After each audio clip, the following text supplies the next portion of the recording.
ప్రస్తుతం ప్రపంచమంతా క్రీస్తు పూర్వం క్రీస్తు శకం అంటూ కాలమానాన్ని లెక్కించడం చూసి హిందువులు చాలా మంది అపోహలకు లోనవుతున్నారు.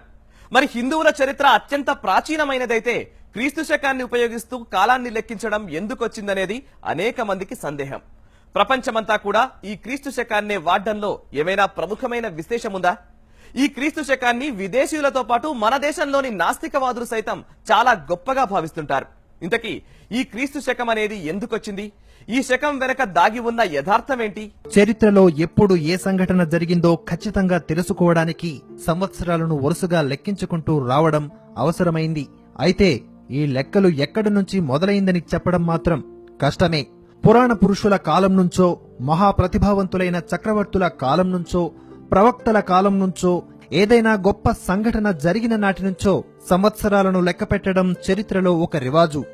దీనినే శకం లెక్కింపు అంటారు. ఒక్కొక్క జాతి ఒక్కొక్క కాలంలో తమ శకాలను ప్రారంభించుకుంది.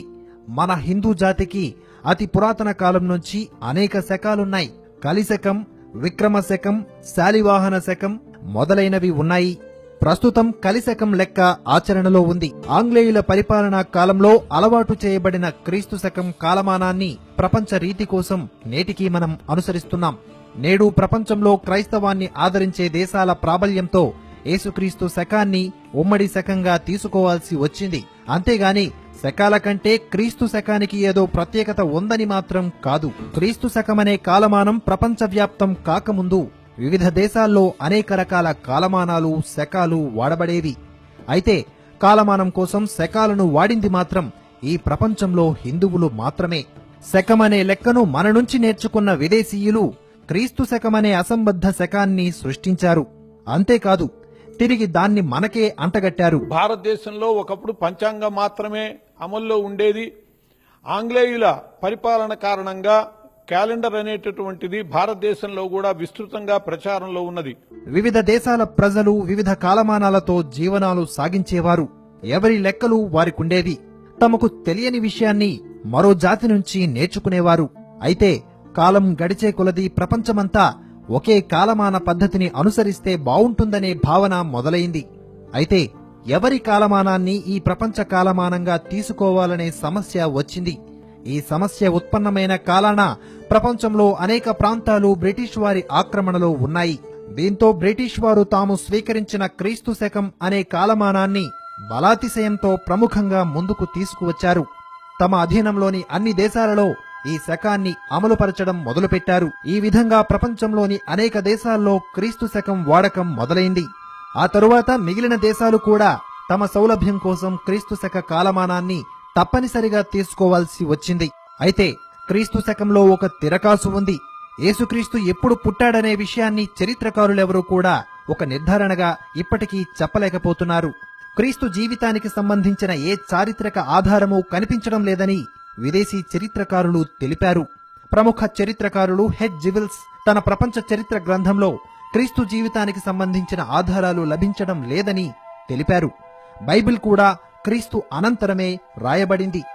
క్రీస్తు పుట్టుక నుంచే క్రీస్తు శకం మొదలైందని భావిస్తారు. యేసుక్రీస్తు జీవించడానికి చెప్పబడుతున్న కాలానికి కొన్ని శతాబ్దాల తరువాత క్రీస్తు శకం 532వ సంవత్సరంలో డయోనీషియన్ ఎక్స్గీసస్ అనే రోమన్ సన్యాసి క్రీస్తు పేరుతో ఒక శకాన్ని ప్రారంభించాలంటూ ప్రచారం మొదలుపెట్టాడట. క్రీస్తు పుట్టిన సంవత్సరం క్రీస్తు శకం 1 అని ఆయన ప్రతిపాదించాడు. అయితే చాలా కాలం వరకు ఈ క్రీస్తు శకం అనే అంశాన్ని ఎవరూ అంగీకరించలేదు. క్రీస్తు శకం 816లో చల్సా బిషప్ల మహాసభ క్రీస్తు శకాన్ని వాడకంలోకి తీసుకురావాలంటూ పిలుపునిచ్చింది. అయినా కూడా చాలా సంవత్సరాలు దీన్ని ఎవరూ పట్టించుకోలేదు. క్రీస్తు శకం 879లో జర్మనీ చక్రవర్తి 2వ చార్లెస్ మొట్టమొదటిసారిగా క్రీస్తు శకాన్ని అమల్లో పెట్టాడట. అనంతరం కాలక్రమంలో ఇతర చోట్ల మెల్లమెల్లగా క్రీస్తు శకం వాడకం ప్రారంభమైంది. ఇది క్రీస్తు శకం అసలు చరిత్ర. అంటే క్రీస్తు జీవితానంతరం సుమారుగా 800 సంవత్సరాల తరువాత క్రీస్తు శకం అమలులోకి వచ్చిందన్నమాట. అయితే క్రీస్తు పుట్టింది క్రీస్తు శకం 1లో కాదని, క్రీస్తు పూర్వం 4వ శతాబ్దంలో అయి ఉండొచ్చునని సుప్రసిద్ధ చరిత్రకారుడు సర్ జాన్ కెప్లర్ తేల్చాడని కొంతమంది చెబుతారు. అయినా కూడా క్రీస్తు శకం లెక్కను మాత్రం ఎవరూ మార్చలేదు, అలాగే వదిలేశారు. ఆ తరువాత ఇది అలాగనే కొనసాగుతోంది. అమెరికాకు చెందిన చరిత్రకారుడు విల్ డ్యూరాంట్ క్రీస్తు గత చరిత్రపై పరిశోధన చేశాడు. డిసెంబర్ 25న క్రిస్మస్ పండుగపై కూడా ఆయన ఆసక్తికరమైన విషయాలను బయటపెట్టాడు. క్రీస్తు పుట్టిన సంవత్సరాన్నే చరిత్రకారులు బయటపెట్టలేకపోయారు.